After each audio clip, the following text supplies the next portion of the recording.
Matematika, selamat bergabung kembali di channel Rain Mathematics Education. Pada seri mata kuliah aljabar linier kali ini, kita akan bersama-sama belajar tentang matriks, berikut dengan operasi yang berlaku pada himpunan matriks.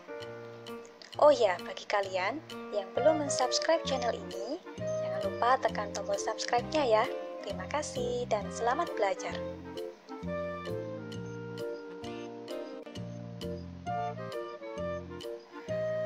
Materi mengenai matriks sekaligus dengan operasi yang berlaku pada himpunan matriks sebetulnya sudah teman-teman pelajari ketika masih duduk di bangku sekolah.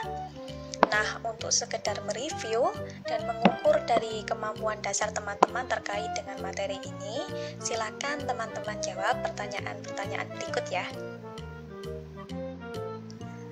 Pertanyaan yang pertama, apa yang teman-teman ketahui tentang matriks dan bagaimana cara menuliskan atau menotasikannya dengan menggunakan simbol-simbol matematika?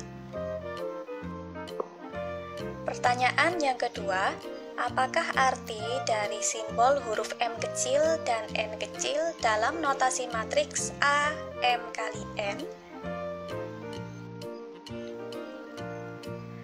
Pertanyaan yang ketiga, sekaligus pertanyaan yang terakhir dari slide ini, apa sih kira-kira salah satu bentuk implementasi atau manfaat dari matriks dalam kehidupan kalian sehari-hari? Baiklah, mari kita bahas pertanyaan-pertanyaan tadi satu persatu ya. Berbicara tentang matriks, matriks ini merupakan salah satu elemen di dalam bidang kajian matematika yang sebetulnya aplikasinya ini mudah sekali teman-teman temui dalam kehidupan kita sehari-hari. Kalau misalkan kita ditanya tentang apa sih definisi matriks secara umum gitu ya. Nah, matriks ini dapat didefinisikan sebagai kumpulan informasi yang direpresentasikan dalam bentuk kolom-kolom dan baris-baris.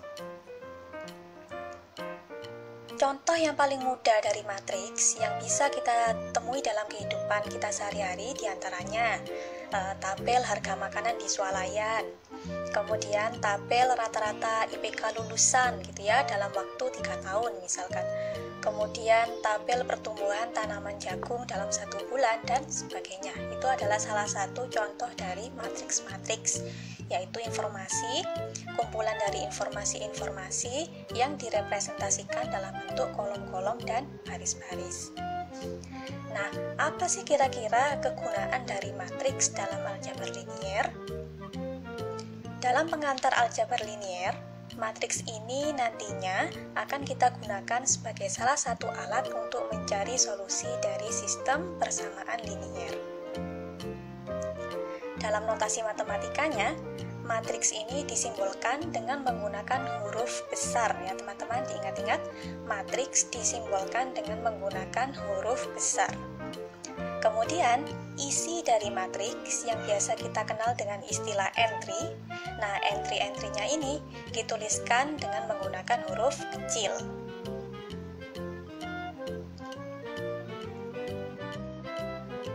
Setiap matriks itu memiliki orde atau ukuran. Nah, ukuran atau orde dari matriks ini dapat kita tentukan dari banyaknya jumlah baris dan kolom yang menyusun matriks tersebut. Kalau misalkan kita menemukan sebuah notasi matriks A, M kali N, maka M di sini menunjukkan banyaknya jumlah baris, sedangkan N-nya itu menunjukkan banyaknya jumlah kolom. Bisa dipahami ya? Saya ulangi sekali lagi. Misalkan ada sebuah matriks yang dinotasikan dengan simbol A, M kali N, maka M di sini menunjukkan banyaknya jumlah baris, sedangkan N-nya itu menunjukkan banyaknya jumlah kolom. Pada pembahasannya nanti, entry-entry dari matriks yang kita pelajari itu berupa elemen-elemen dari himpunan bilangan real.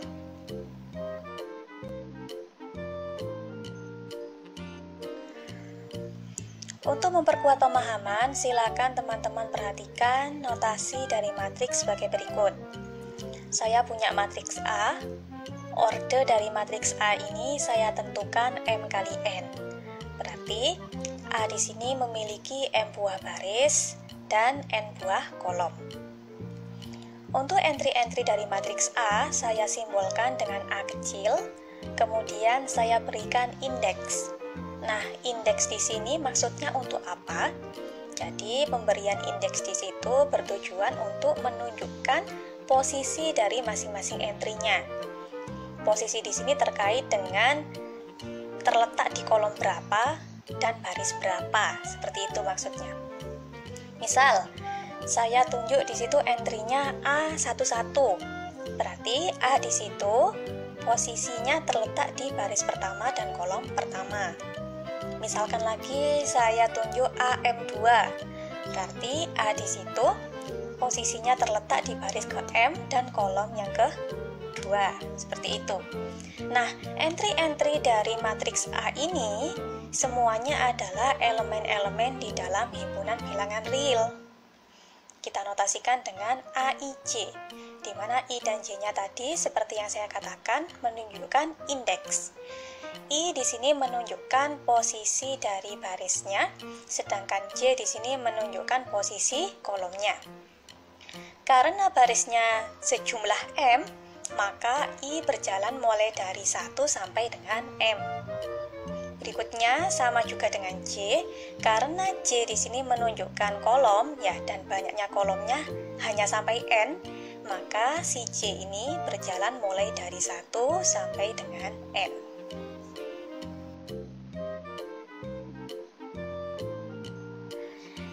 Oke, berikutnya kita akan mencoba untuk mereview kembali operasi-operasi yang berlaku atau dapat didefinisikan dalam himpunan matriks-matriks. Secara garis besar, operasi pada himpunan matriks diklasifikasikan menjadi 3 jenis. Yang pertama adalah operasi penjumlahan matriks, yang kedua operasi perkalian matriks, dan yang ketiga adalah operasi perkalian antara skalar dengan matriks.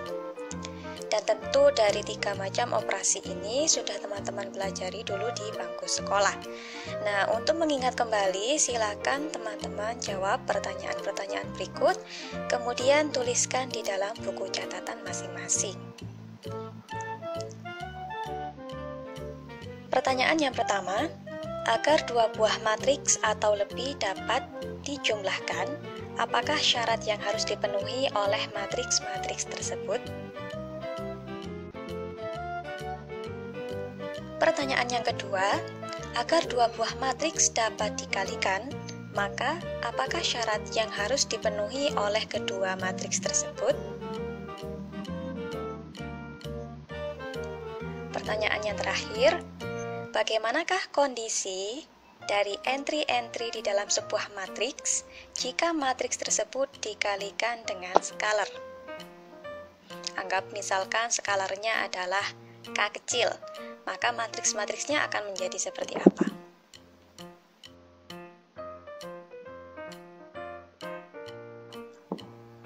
Oke, berikutnya kita akan membahas tentang beberapa sifat dari operasi-operasi yang berlaku dalam himpunan-himpunan matriks.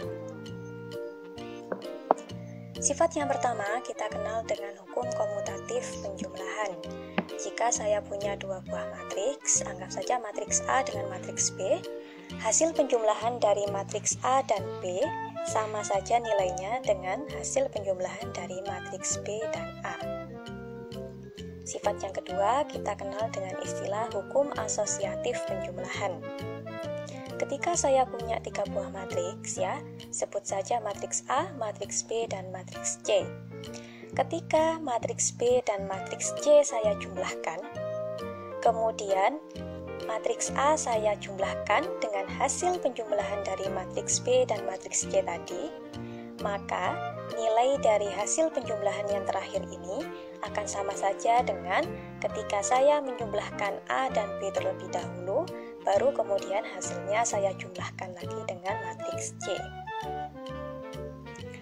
Untuk sifat yang ketiga, misalkan saya punya 3 buah matriks, matriks A, matriks B, dan matriks C. Ketika saya mengalihkan matriks B dengan matriks C, kemudian ada matriks A dan saya kalikan matriks A ini dengan hasil penjumlahan dari matriks B dan matriks C tadi, maka hasil dari perkalian yang terakhir ini akan sama saja dengan ketika saya mengalihkan matriks A dengan matriks B terlebih dahulu, baru kemudian hasil dari perkalian ini saya kalikan lagi dengan matriks C. Nah, sifat yang ketiga ini kita kenal dengan istilah hukum asosiatif perkalian.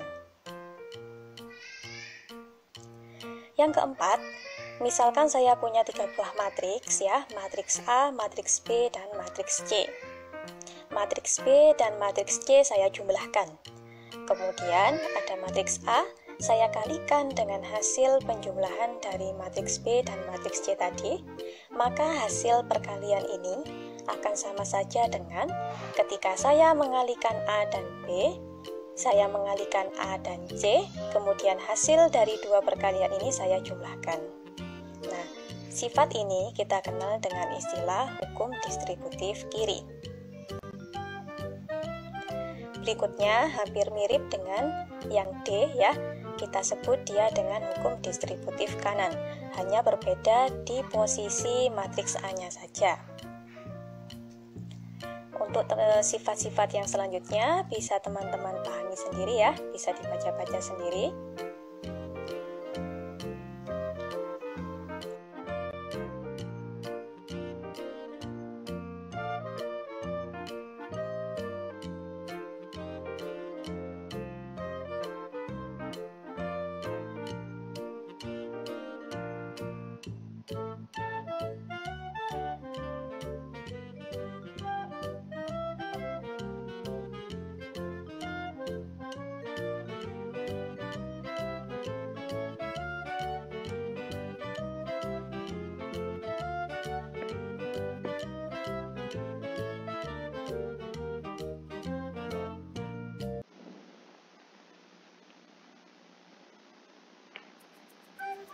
Oke teman-teman, berikutnya kita akan belajar tentang beberapa istilah yang akan kita gunakan dalam pembelajaran kita nanti ya. Silakan teman-teman pahami dan catat definisi-definisi yang menurut teman-teman itu penting. Istilah yang pertama adalah vektor. Vektor dalam bab ini diartikan sebagai matriks yang hanya terdiri dari satu kolom atau satu baris. Contoh, misalkan saya punya matriks A, dan ternyata matriks A ini ordernya adalah 1 kali M misalkan. Berarti matriks A ini hanya terdiri dari satu baris dan sejumlah M kolom. Matriks A di sini kita sebut sebagai vektor. Contoh yang kedua, misalkan saya punya matriks B. Matriks B ini berukuran N kali 1. Berarti dari ordernya kita tahu bahwasanya matriks B ini terdiri dari N baris dan satu kolom. Karena matriks B ini terdiri dari satu kolom, maka kita bisa menyebut matriks B ini sebagai sebuah vektor. Berikutnya adalah istilah matriks 0. Jadi matriks 0 ini adalah suatu matriks yang seluruh entry-nya itu terdiri dari bilangan-bilangan 0, terlepas dari berapapun ukuran matriksnya.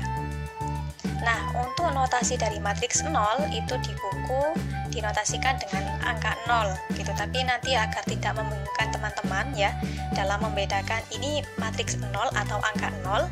Nah, dalam pembelajaran kedepannya kita notasikan saja matriks 0 ini dengan huruf O besar. Bisa dipahami ya, jadi kalau misalkan ada huruf O besar itu menunjukkan matriksnya adalah matriks 0.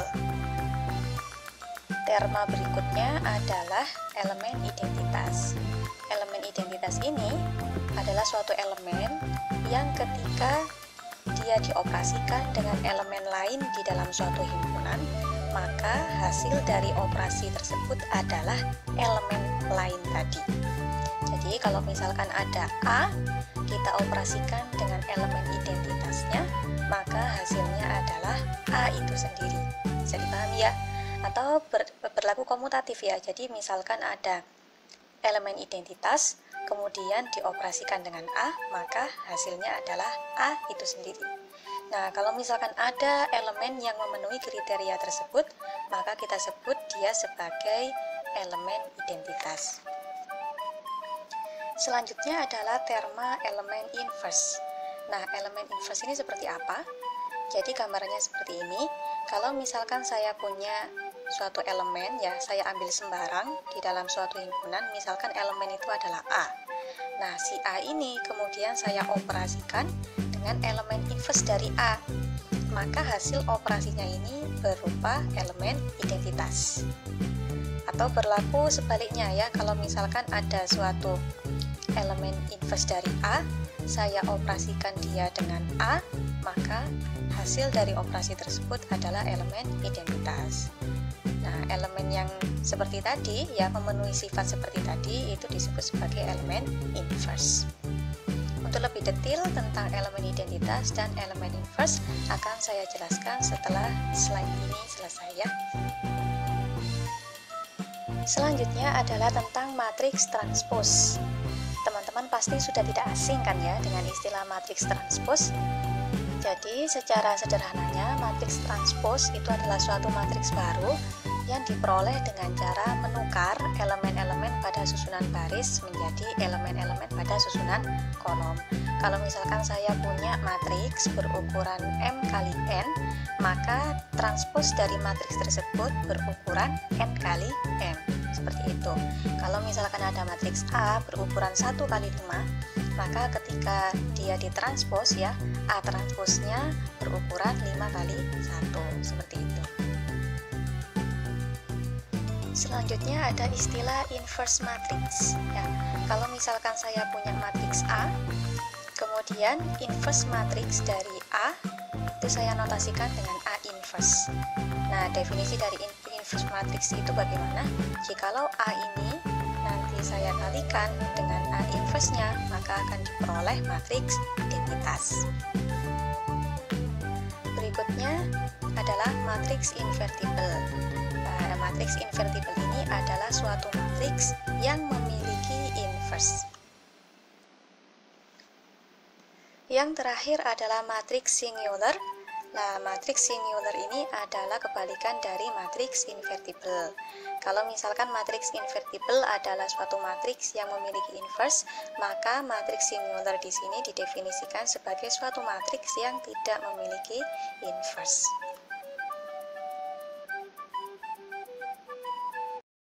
Oke teman-teman, akan saya jelaskan lebih detail lagi terkait dengan elemen identitas ya.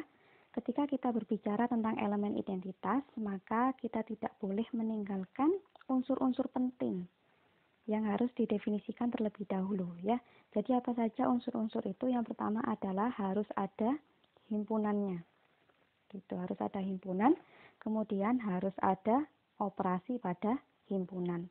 Kalau sudah ada himpunan dan ada operasi yang didefinisikan pada himpunan tersebut, baru kita bisa tentukan elemen identitasnya itu apa. Seperti itu. Saya mulai dari sini. Diketahui bahwa G adalah sembarang himpunan ya, sembarang himpunan. Nah, misalkan ada elemen E dan elemen E ini adalah elemen identitas di dalam G. Karena E ini adalah elemen identitas, maka berlaku persamaan seperti ini. Jadi ada A, saya bintangkan dengan E, maka hasilnya adalah A itu sendiri. Hal yang sama juga terjadi ketika ada E, saya bintangkan dengan A, maka akan diperoleh A itu sendiri. Nah, A ini siapa? A di sini adalah sembarang elemen yang ada di dalam G. Jadi kita ngambil suka-suka ya. Kita ngambil A berapapun. Pokoknya A ini adalah anggota di dalam G. Dan bintang di sini adalah operasi yang didefinisikan di dalam G. Gitu. Oke, biar lebih jelas mungkin saya berikan contohnya ya.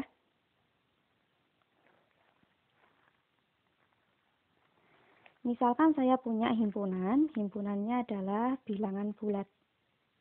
Nah, saya punya himpunannya bilangan bulat, kemudian operasi yang saya definisikan di sini adalah operasi penjumlahan. Pertanyaannya adalah elemen identitasnya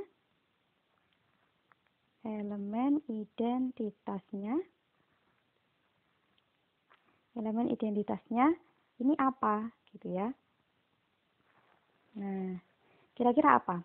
Bilangan berapa yang ketika dijumlahkan dengan sembarang bilangan di dalam Z, hasilnya adalah bilangan sembarang itu sendiri. Jawabannya adalah 0, ya kan? Kenapa kok bisa 0? Karena ketika saya mengambil sembarang bilangan di dalam Z, ya, misalkan saya ambil dan saya notasikan dengan A, ketika ada A, saya jumlahkan dia dengan 0, maka hasilnya adalah A itu sendiri. Begitu juga ketika ada 0, saya jumlahkan dengan A, maka hasilnya adalah A itu sendiri.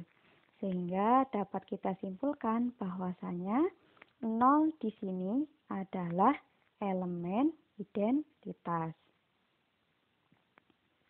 Elemen identitas di dalam Z terhadap operasi penjumlahan. Sekarang kalau misalkan operasinya saya ganti ya, himpunannya masih tetap di sini ada Z, kemudian operasinya saya ganti menjadi perkalian. Apakah 0 masih menjadi elemen identitas? Jawabannya adalah tidak. Karena ketika ada A dikalikan dengan 0, hasilnya bukan A lagi, tapi menjadi 0. Kan seperti itu.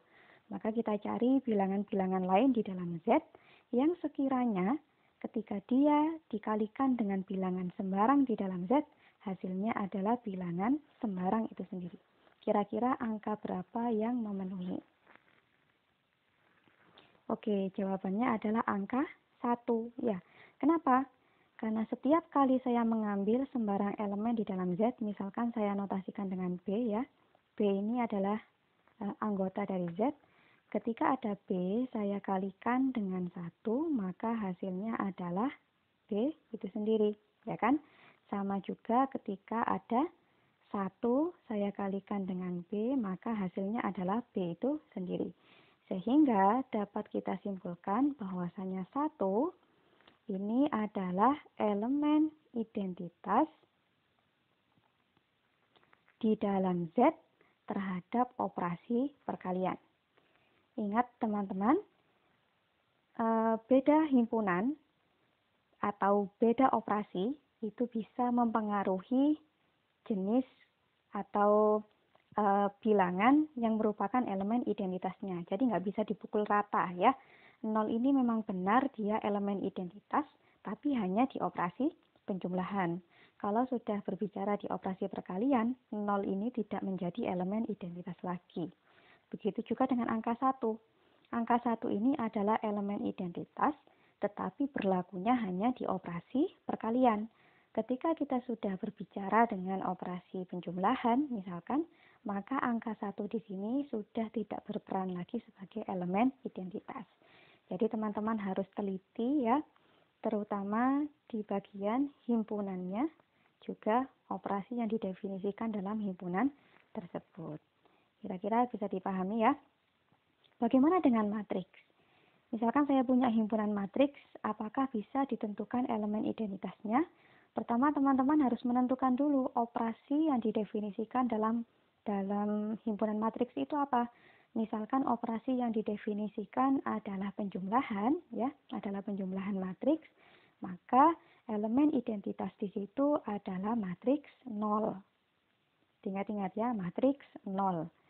Nah, ketika operasi yang didefinisikan dalam himpunan matriks-matriks tersebut adalah perkalian matriks, maka elemen identitasnya adalah matriks identitas.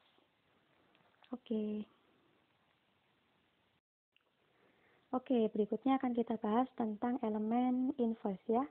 Elemen inverse.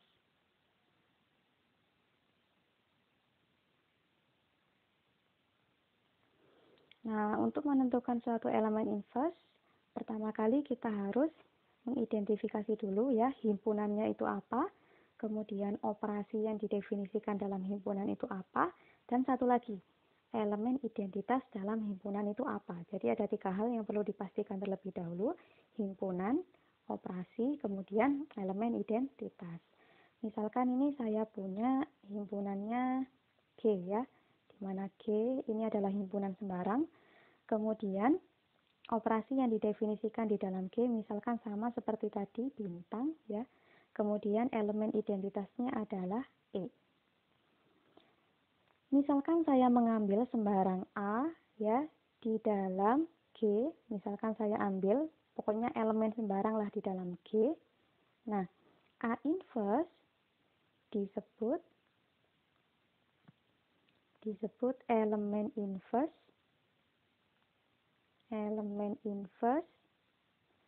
dari A jika dan hanya jika memenuhi persamaan sebagai berikut. Persamaannya seperti apa? Ketika ada A, saya operasikan dengan A inverse, maka akan diperoleh elemen identitas. Sama juga ketika saya punya A inverse, saya operasikan dengan A. Nah, kalau misalkan terpenuhi pernyataan seperti ini, maka A inverse di sini kita katakan sebagai elemen inverse dari A. Untuk mempermudah pemahaman lagi, saya akan tampilkan dalam bentuk contoh ya. Misalkan saya punya himpunannya adalah himpunan bilangan real. Misalkan saya punya himpunan bilangan real.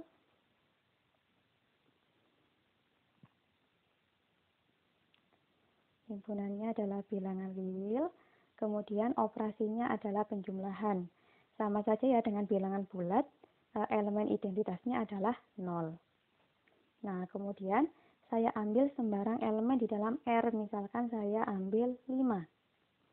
Pertanyaannya adalah, berapakah elemen inverse dari 5? Nah, tugas kita adalah mencari bilangan-bilangan di dalam R yang ketika dijumlahkan dengan 5 hasilnya adalah 0. Kira-kira bilangan apa itu?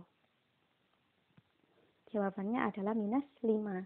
Kenapa? Karena ketika kita punya 5 ya, kita jumlahkan dengan minus 5, maka akan diperoleh bilangan 0. Sama saja ketika kita punya minus 5, kemudian kita jumlahkan dengan 5, hasilnya juga bilangan 0. Di mana 0 di sini adalah elemen identitasnya. Maka di sini kita simpulkan bahwasanya minus 5 adalah elemen inverse dari 5. Di dalam R dengan operasinya adalah operasi penjumlahan. Bisa dipahami ya? Sekarang kalau misalkan operasinya saya ganti, himpunannya masih tetap. Misalkan himpunannya tetap bilangan real, operasinya saya ganti menjadi perkalian.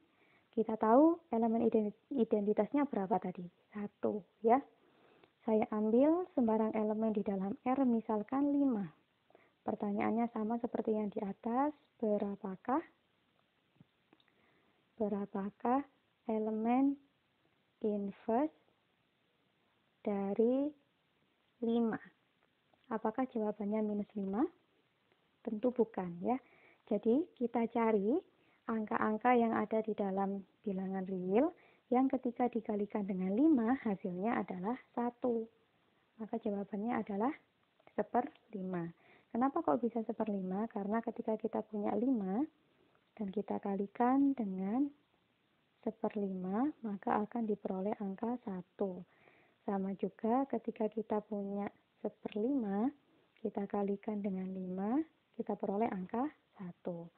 Sehingga bisa kita simpulkan bahwasanya 1/5 di sini adalah elemen inverse dari 5 di dalam bilangan real dengan operasinya adalah operasi perkalian.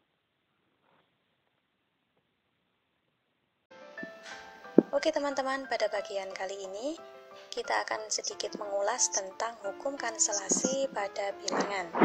Yang menjadi pertanyaan adalah, apakah hukum kanselasi ini juga berlaku pada matriks? Gitu ya. Oke, di sini saya punya 2 buah kasus. Yang pertama adalah carilah nilai X dari persamaan 15X sama dengan 15. Dan yang kedua juga sama-sama mencari nilai X, namun persamaannya X plus 15 sama dengan 15. Kita coba kerjakan dari yang persamaan pertama. 15X sama dengan 15. Agar kita bisa memperoleh nilai X, maka angka 15 di ruas sebelah kiri harus kita hilangkan. Dihilangkan di sini dalam arti dijadikan angka 1. Nah, agar 15 ini menjadi angka 1, maka kita harus mengalihkan 15 dengan inverse dari 15 dalam operasi perkalian. Teman-teman pasti sudah tahu, inverse dari 15 dalam operasi perkalian adalah 1/15. Sehingga kedua ruas kita kalikan dengan 1/15. Pada ruas sebelah kiri kita peroleh nilai 1 dikalikan X, dan pada ruas sebelah kanan kita peroleh angka 1. Nah, dari sini kita peroleh persamaan yang terakhir, X-nya sama dengan 1. Oke, kita lanjut pada persamaan yang kedua. Pada persamaan yang kedua ini, kita akan mencari nilai X dari persamaan X plus 15 sama dengan 15. Nah, agar nilai X-nya nanti ketemu, kita harus menghilangkan angka 15 di ruas sebelah kiri. Menghilangkan di sini dalam arti merubah 15 menjadi 0. Nah, agar angka 15 ini hilang, maka kita harus menambahkan 15 dengan inverse dari 15 di dalam operasi penjumlahan. Nah, inverse dari 15 di dalam operasi penjumlahan itu tak lain adalah minus 15. Sehingga kedua ruas kita kalikan dengan minus 15. Maaf, kita jumlahkan dengan minus 15. Nah, dari sini kita peroleh di ruas sebelah kiri X ditambah dengan 0, kemudian di ruas sebelah kanan kita peroleh nilai 0.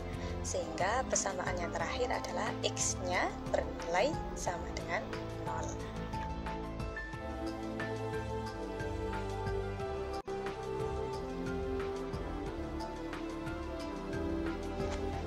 Sekarang teman-teman perhatikan persamaan dari matriks sebagai berikut. Di sini ceritanya saya punya 3 buah matriks ya. Ada matriks T, kemudian matriks X, matriks dan matriks C.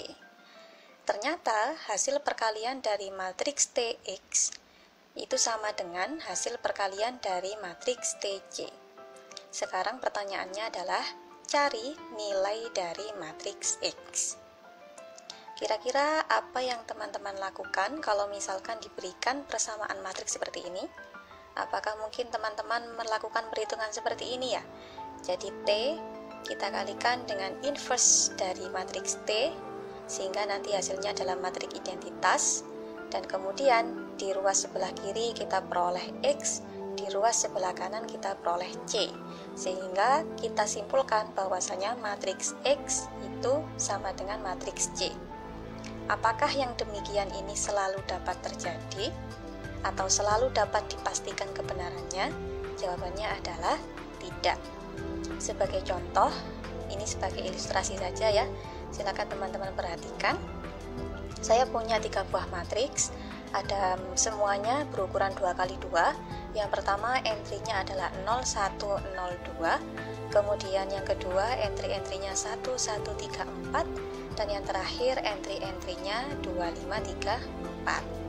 Ketika matriks 0, 1, 0, 2 saya kalikan dengan matriks 1, 1, 3, 4, hasilnya adalah 3, 4, 6, 8.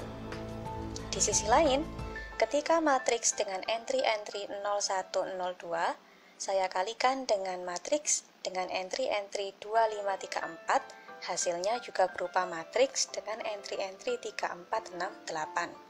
Sehingga hasil perkalian ya antara matriks 0102 dengan 1134 ini sama dengan hasil perkalian dari matriks 0102 dan 2534. Tetapi bisa kita pastikan di sini bahwasanya matriks dengan entry-entry 1134 itu tidak sama dengan matriks dengan entry-entry 2534. Sehingga jika teman-teman diberikan sebuah pertanyaan seperti tadi, apakah matriks T dikalikan matriks X sama dengan matriks C dikalikan matriks T, matriks T dikalikan matriks C, selalu bisa dijamin bahwasanya X-nya sama dengan C, maka jawabannya adalah tidak.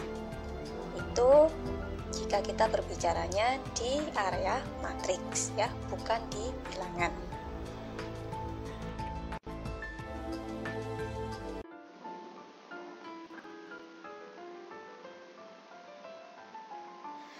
Pada slide ini saya ingin mengajak teman-teman semua untuk mendebak apakah operasi perkalian matriks itu bersifat komutatif. Komutatif itu yang seperti apa? Apakah matriks A ketika dikalikan dengan matriks B nilainya otomatis sama dengan ketika matriks B saya kalikan dengan matriks A?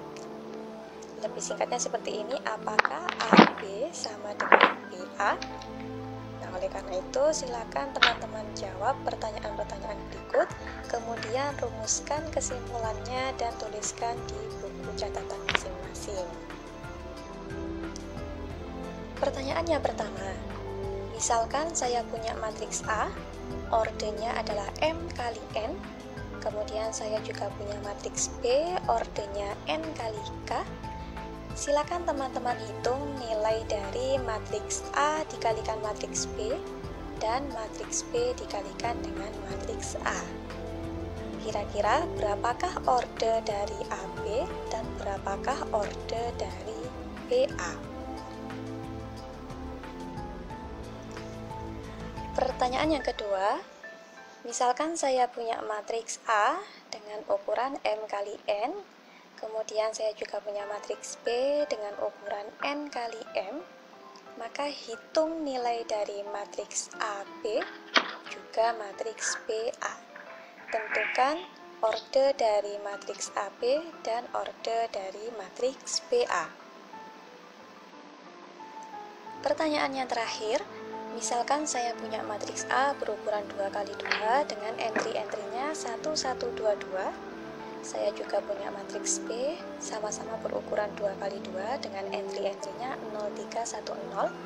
Silakan teman-teman hitung nilai dari A dikalikan B dan nilai dari B dikalikan A, kemudian bandingkan hasilnya.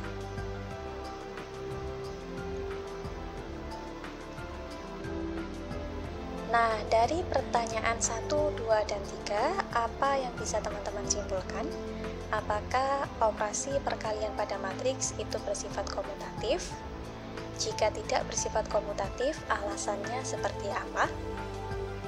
Silakan tuliskan di buku catatan masing-masing ya.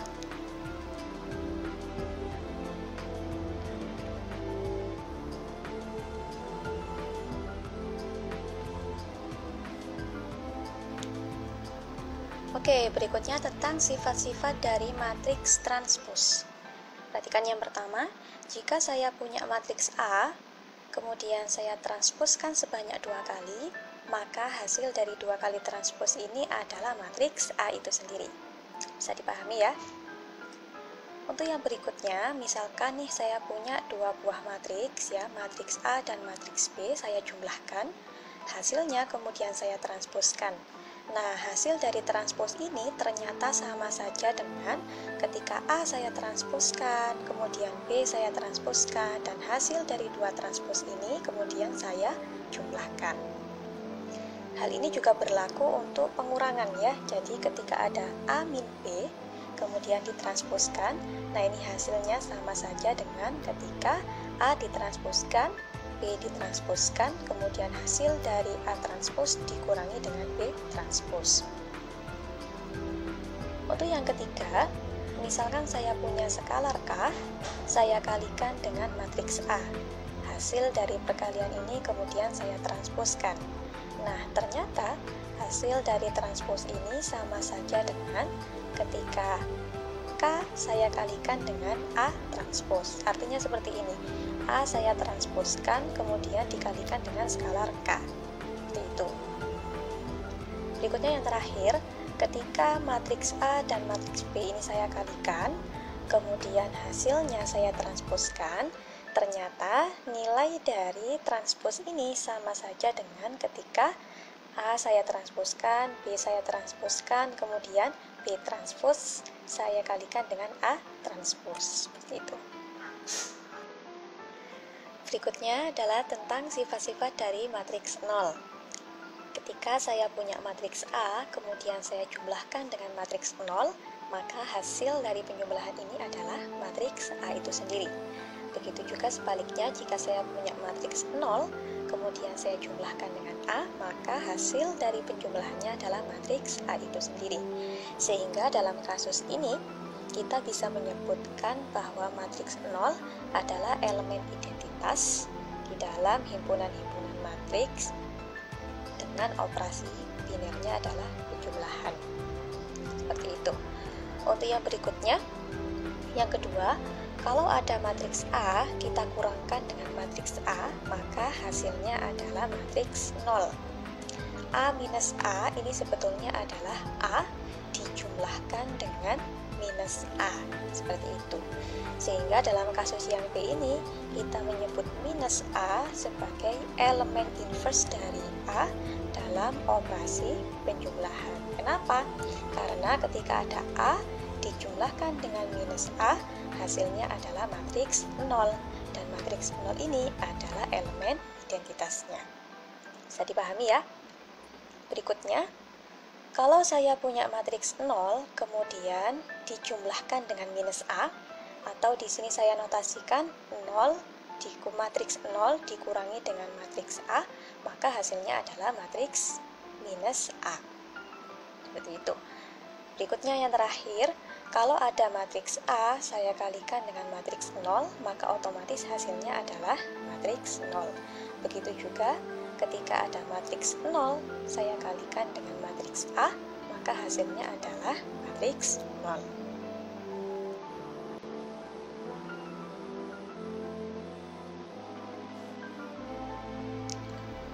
Sekarang misalkan saya punya dua buah matriks ya, ada matriks A dan matriks B yang kedua-duanya ini invertible, artinya matriks A-nya punya inverse dan matriks B-nya juga punya inverse, maka berlaku pernyataan-pernyataan sebagai berikut.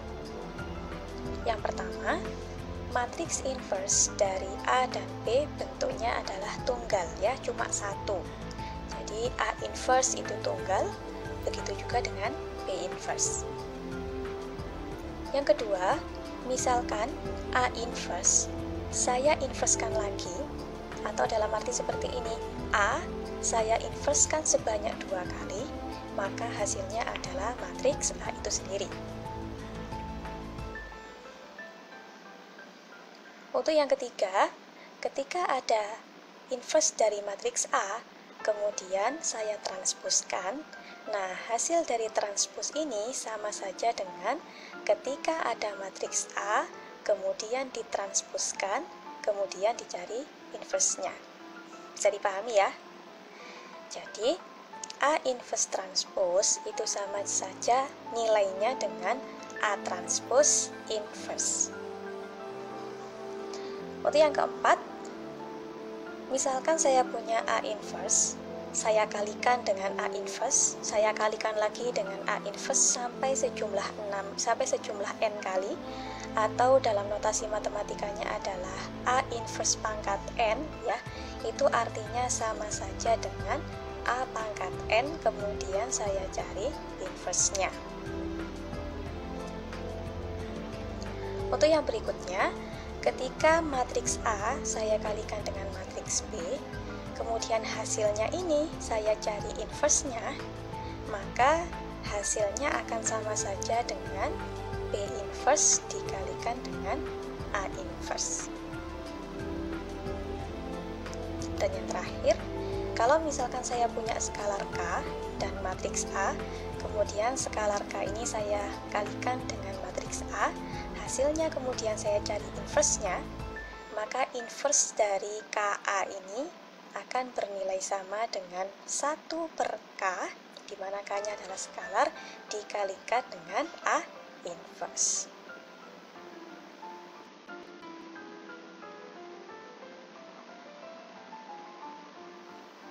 Oke teman-teman, cukup sekian dulu pembahasan dalam video kali ini.